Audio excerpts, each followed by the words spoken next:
This podcast contains strong language and discussions about relationships, sex, and love. It may not be suitable for younger listeners. This is the Can't Keep My Mouth Shut podcast, and I am Nixalina. Hello, welcome back. Happy Monday evening, everyone. How was your weekend and how is your week coming up? Hope you've all got amazing things incoming. What's not amazing is toxic men, which is what I'm going to be talking about in this episode. It is called 10 Warning Signs He's Controlling and Possessive. Wow.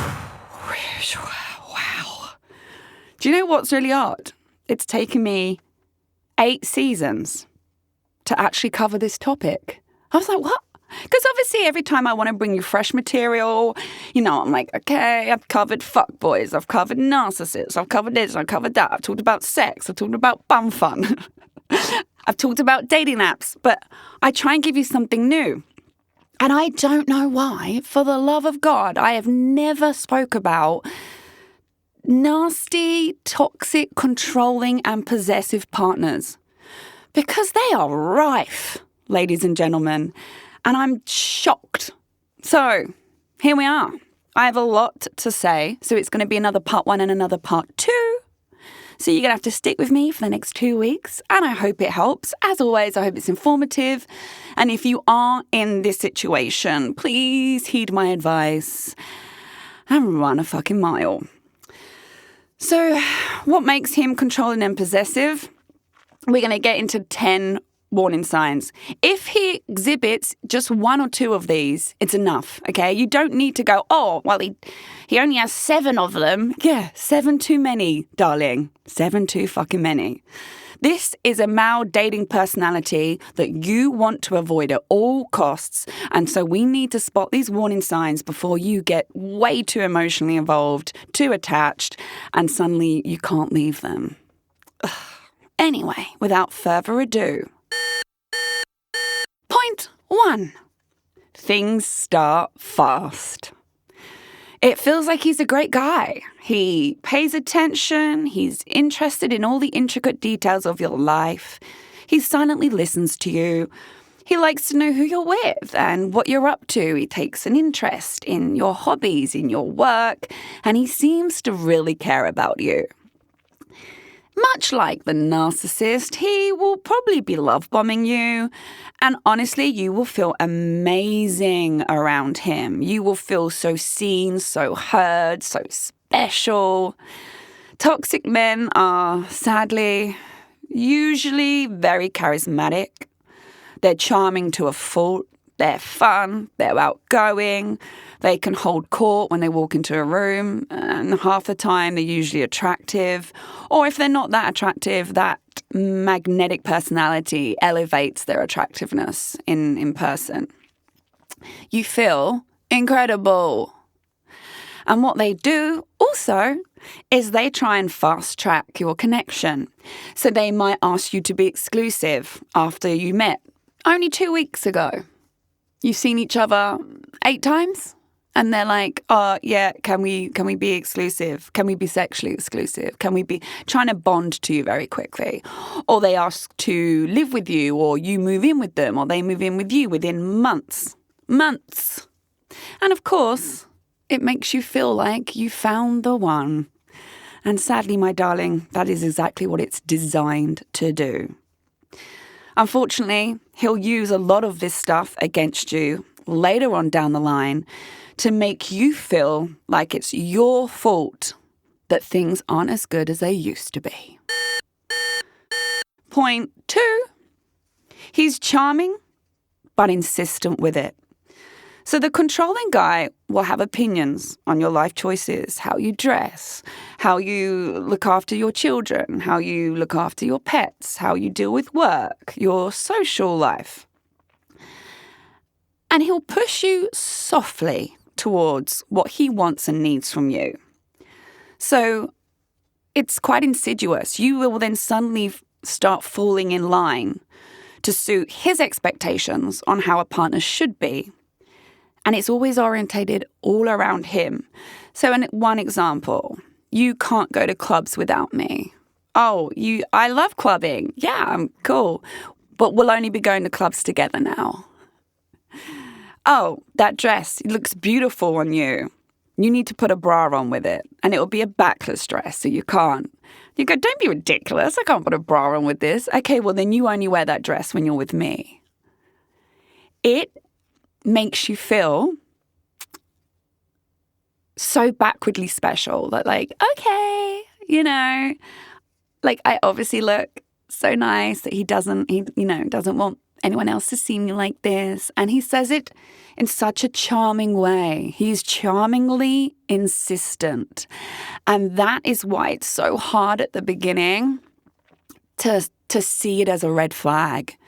Because this is also amongst all of that fast-track love bombing moment as well, where it's like you feel so connected to him, and it's just because he cares, and, you look so sexy. That's the problem. And he loves clubbing. So, yeah, okay, I'll only go clubbing with you. I won't go clubbing with my girls anymore.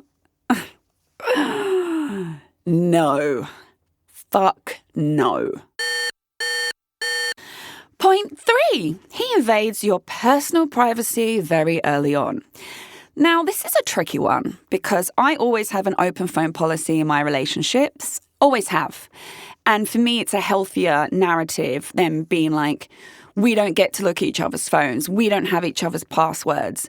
I think that breeds more insecurity and issues rather than being like, yeah, baby, here's my phone, Google whatever you want. Not that I'm like, please check my phone, check my every movement. But for me, it should be so effortless. You can pick up my phone instead of yours if we're watching a movie and we want to Google the actor, It should be, it's effortless for me. And there's no hidden, secretive aspect. Honestly, my ex's thumbprint opened my phone. Never, ever have I ever had that before.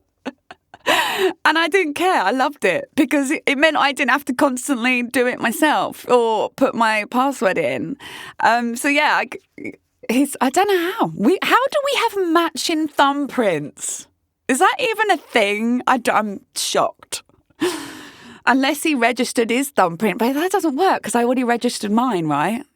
Yeah, weird. Anyway, so tricky because this is my stance. However, if your partner, the guy you're dating, starts to invade your privacy at a very early stage, and it's not just the occasional pick up your phone to talk about something or whatever, it's him going through it all. It's him listening to voice notes that you and your best friend send to each other. It's him asking you to share your calendar with him. It's him going through your physical diary that you keep with all your appointments in. It's him reading your personal journal, your thoughts, your feelings, reading your old journals, going through your bookshelf, your drawers. If he is invading really private areas and he's showcasing he doesn't give you any personal privacy, that is very different from an open phone policy. That is super controlling, very possessive, toxic, and also quite insecure because if they're trying to read stuff you've wrote or they're listening to voice notes that you and your best mate are just chatting about, you got to ask yourself why. And especially if you've done nothing wrong to stimulate that behavior in him, that's because that's exactly who he really is. Point 4, he keeps constant tabs on you. Wants to know where you are all the time, who you're with at all times, what time you got to work, what time you get home. And if you don't tell him, all hell will break loose. So say, as an example, you stay at work later than you could have predicted, or you just popped out to have a drink with a work colleague or a friend, and for 2 hours you weren't checking in. And then by the time you do go and see him or get home, he is seriously rageful and it ensues into a huge argument. This is a fucking massive red flag. There is keeping tabs on each other, as in not keeping tabs, but being respectful and keeping each other updated with your movements. And then there's a negative reaction anytime he doesn't know exactly where you are or who you're with or what the fuck you're up to. Because that means he needs constant control over you when you're not with him. Why do you think that is?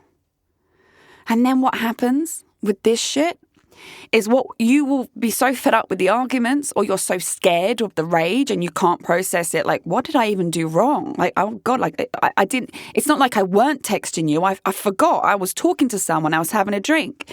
You then go back to telling them everything because you don't want that rage. And then things start to feel great again. And so he emotionally rewards you by being loving and nice again. And then you think, oh, okay, well, as long as I tell him everything, everything's fine then, because I get the good version of him. Do you see how fucking twisted that is? This is a big, big warning sign of a controlling guy. Point 5. The keeping tabs soon becomes not enough, and it moves into overactive jealousy and paranoia. This is where he is caught. You can hear my sigh, right, when I'm like I don't even have the energy to say how shit this is. But when he's constantly keeping tabs on you, it will transpire into something else. Or he's already been paranoid and jealous beforehand. And he will accuse you of cheating whenever you go out. If you're anywhere where there's guys in the vicinity, he'll say, you're going to cheat on me. It's obvious you're cheating on me. You're obviously going to cheat on me that weekend. You're on a girls' weekend, you're going to cheat. You're going out to a bar, oh, men are going to try it on with you. You're going to cheat. It's never ending. And this is an insane aspect of a controlling guy, where you then feel you have to constantly explain that you're not going to cheat. You've actually given them no fucking evidence, resource, or reason to think you're going to cheat. If you are entirely in love with them, you dote on them, you've made them your world, and yet it's not enough. I'll give you another example. You text him a nice photo of you going out. You're looking all dressed up, going out for a girls' night. And rather than text you and say, oh my God, you look beautiful, I can't wait to have you in bed when you get home, he'll go, oh, you look amazing. Sigh, you look too amazing. Guys are going to try it on with you tonight. You might cheat on me tonight. If any guy touches you, push him away. That's his reaction. Not like, oh my God, this is my girl. Look at you. I'm so proud of you. Like, not flattered that he has you on his arm. It's, you're going to cheat. You're going to cheat. Guys are going to try it on with you. Or you go out together. Or perhaps even you want to go out with your girls and he don't want you to go out on your own. So then he arranges to go out at the same time, in the same place with his mates. So he's there. Right? And you're there. Fine, because you're very much let's all go out together, we all get on, it's not an issue. But then he'll watch you like a hawk. You cannot talk to a boy mate for too long. His eyes are on you. And you know when someone's eyes are on you, right? You know when you are stuck with this like constant glare, and it puts you on edge, and then you feel like, oh, I've got to wrap up this conversation, or this guy's put his arm around me, but he's, a boyfriend you've known for fucking 7 years. But it makes you paranoid about the interaction because your partner is glaring at you from across the room. And or anytime you are at a bar or with a guy mate and guys around you, your partner is on you like a ton of bricks, like standing right next to you, making sure the interaction is PC. Basically, he gets more insecure as time goes on. The jealousy and the paranoia is a huge red flag, and also evidence that he is the insecure one, not you. And that is the end of points 1 to 5. Please tune in next week for the final 5 points. If you've been dating someone for a short while, a long while, and you've already hit 1, 2, or 3 of these, girl, fucking run. And that's all I have to say on the matter. Thank you for listening to this episode, and I'll see you all next week. Thanks for listening to the Can't Keep My Mouth Shut podcast. Produced and hosted by me, Nixalina, and recorded in the Splice Cast Studios in Singapore. I'm available to listen to on Spotify, Apple Podcasts, Google, and all major podcast listening apps. Do subscribe to enjoy a new episode every Monday evening. Please do give me a 5-star review. It helps other people also find my podcast. For more content and features to read, you can check out my website, Nixalina.com.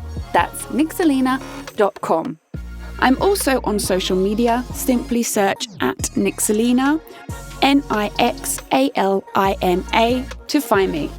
Don't be shy. Come say hi.